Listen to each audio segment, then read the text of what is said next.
So we'll see the next program, seventh program, uh, program to arrange a series of 32-bit numbers in ascending order. Ascending and descending, there is a simple change, one instruction. There is a change that we will see later. Now first we will see, we'll try to sort the numbers in ascending order. Whatever we are using here, uh, it is a different technique to sort the elements. So now let us see the array elements initially, how it is. This is the course area, and the entire program is written. And yes, this is the data area. So this part is also code area, and here we are using a data value. That is, initially this array is empty. So what we are trying to do here is the code area only we are declaring an array of 4 numbers. And what is the array name? It is C value. Now this array from the code segment, we will be moving it to data segment. So that first we will be doing. First we'll be moving the contents from the code segment to data segment, and later we will start sorting. So this will be comparing which is the smallest, which is the bigger. If the bigger number comes first and then the smaller number, then we will do the swapping. So this is actually the concept used for sorting the numbers. Now let us see the starting part of the code. So this, what I said was, first we will be moving the array from the code segment area into data segment. Now we are explicitly moving in this particular program. So let's see how it is. Either you can declare it in the data segment directly, or you can move it from the code segment to the data segment. We'll learn this another technique of moving from the code segment. So this entire code is for moving the contents from the code segment to the data segment. So let's see how the logic works. So this is the program. How many numbers we have it in an array? 4 numbers. Now, this is in the code segment, 4 numbers are declared. Both are memory. Code segment and data segment both are memory, but this is used along with the code, and this is explicitly used for data. Now, if you see the code segment, I'm just giving some random addresses. Don't worry. So this is 8000, 80004, 80008, 8003. So all these numbers are stored in the code segment. Now, this numbers has to be moved to the data segment. So how is that? So code segment is actually the array name is C value. So the starting address, so LDR R2 comma equals C value means the starting address of that will be loaded to R2, and the starting address of the data segment, that is 000, will be loaded to R3.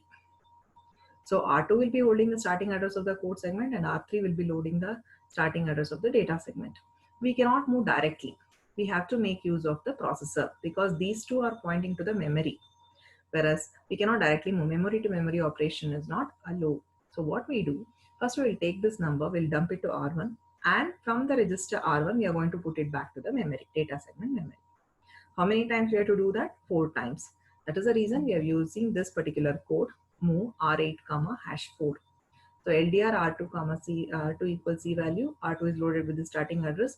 R3 is loaded with the starting address of the data segment. Now LDR R1 comma R2. So it's in bracket. Whatever the contents are there here is loaded to R1. What is the content? 44444 is the content that is loaded to R1. After loading, R2 is incremented to the next address. That is what #4 post index. I taught this in the class. #4. So R2 will be pointing here. Now next, what is it? str R1 comma R3 comma #4 means whatever is there in R1, it is stored. So this is source and this is destination. Whatever is there in R1, that contents will be moved on to R3. And after that, R3 also will be pointed to the next address. In this way, R2 is pointing to this address, R3 is pointing to this address. Next, this value will be loaded to R1, and from again R1, we are loading it to data segment. Again, it gets incremented to this addresses, and again this value is loaded to R1. The content from R1 is loaded to this address. In this way, this loop will continue for how many times? 4 times. So each time when you are moving, it gets subtracted. The counter gets subtracted. So when once the R8, which is 4, becomes 0, so it will go to the next line. Till then, it will be moving the contents from source to destination.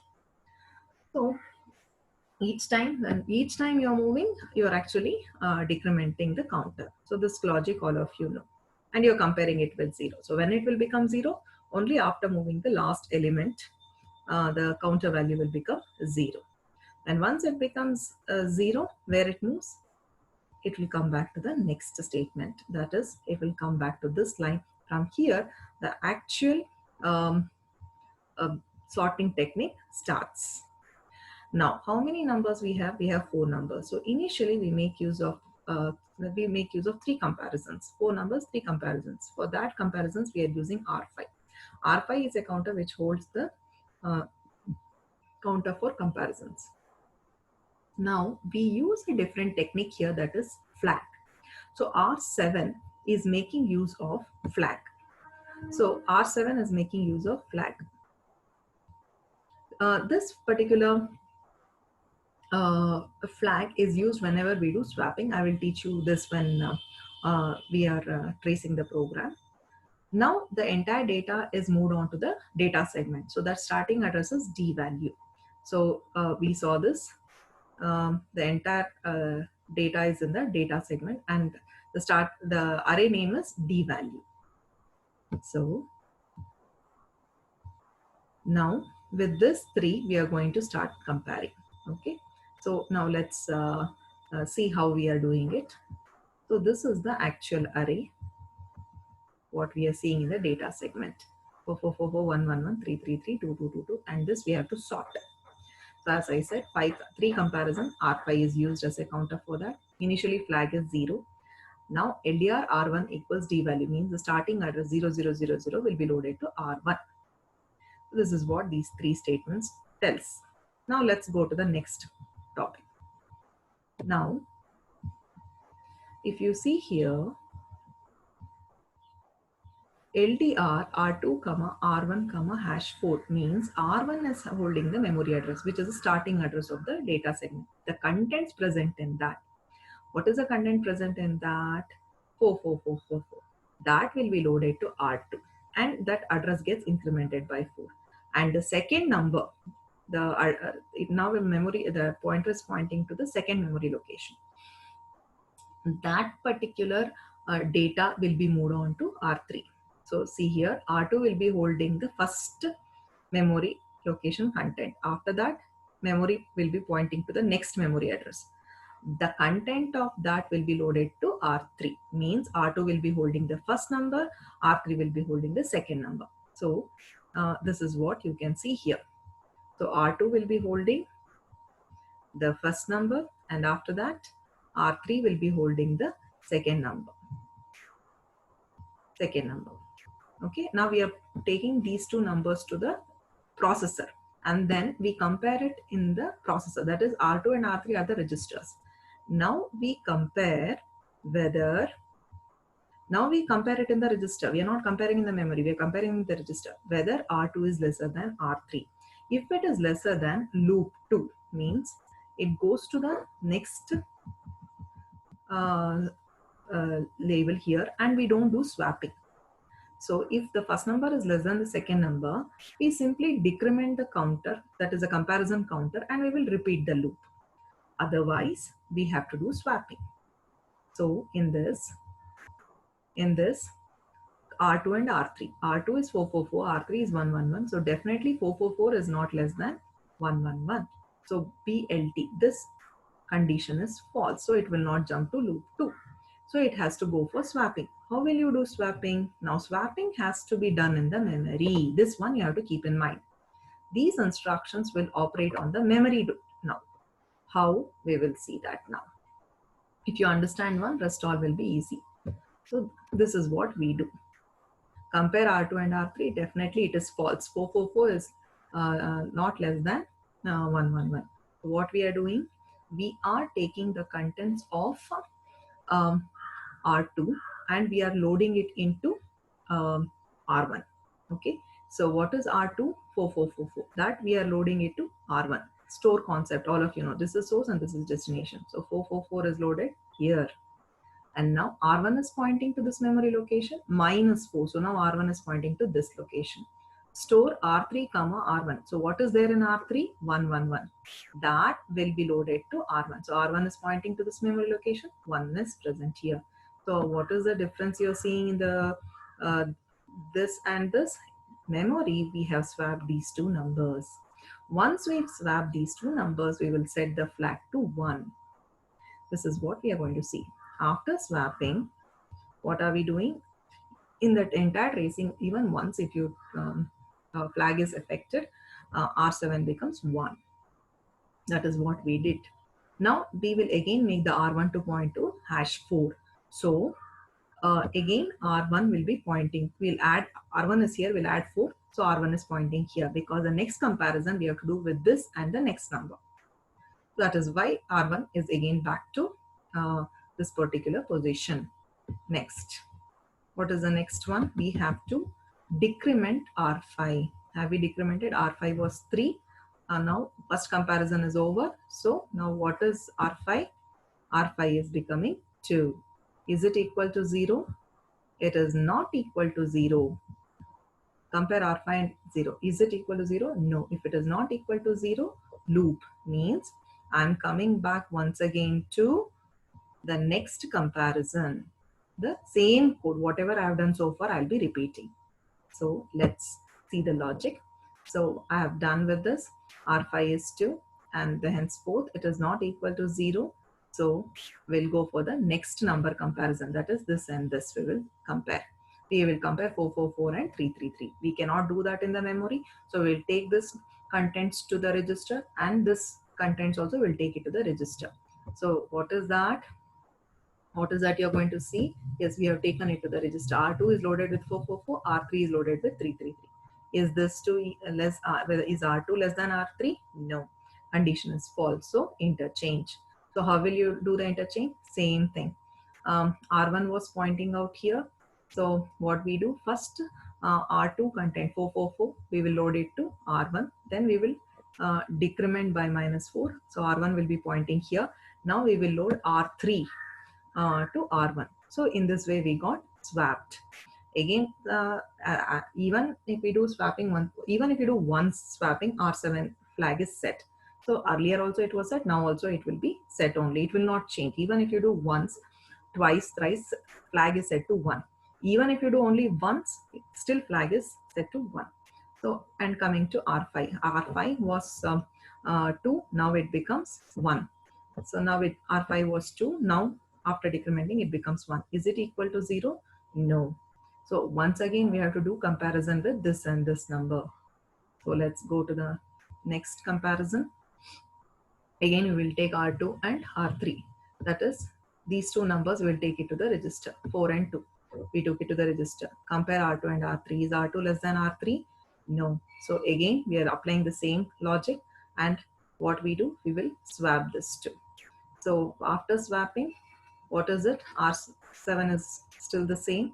R5 has become 0. When R5 has become 0, now what we do, we will check whether the flag is equal to 0 or 1.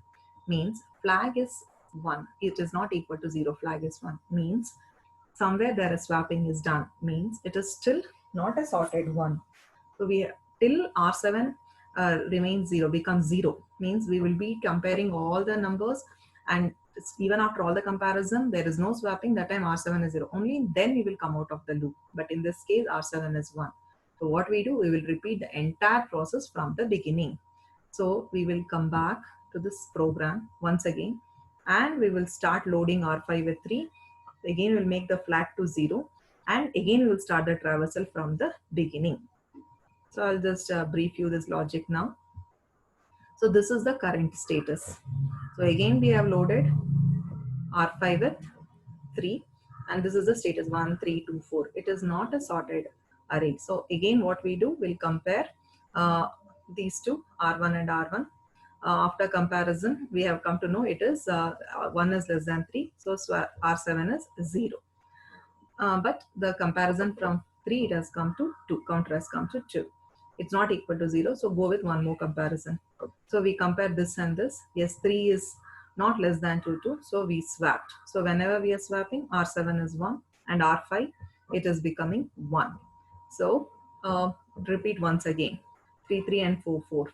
Yes, there is no swapping.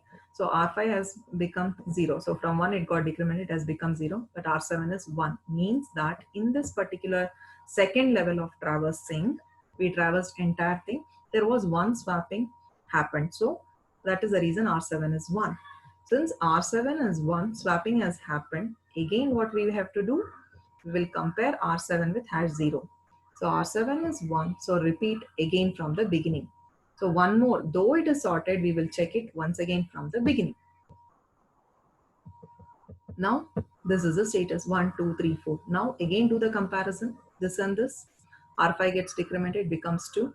So it is less than this. Again 2 and 3, it is less than this. It becomes 1. R5 becomes 1. Now you compare this and this. This is less than this, so no swapping. So R5 will become 0. But what will happen to R7? It is 0 because throughout we have not done any swapping. Now what we do? We will compare. R7, is it equal to 0? Compare R7 with 0. Yes, it is 0. So when once R7 is 0, the flag is 0 throughout the traversal, the swapping has not happened. Means what is the conclusion? It is a sorted array. So the program ends here. So if you check the memory, you will see it is a sorted array. In the same way, you can go for descending number. In case of descending, only one instruction you have to change. The same logic, instead of BLT, you have to make use of branch greater. There you used branch lesser. Here we have to use branch greater. Rest all the logic remains the same.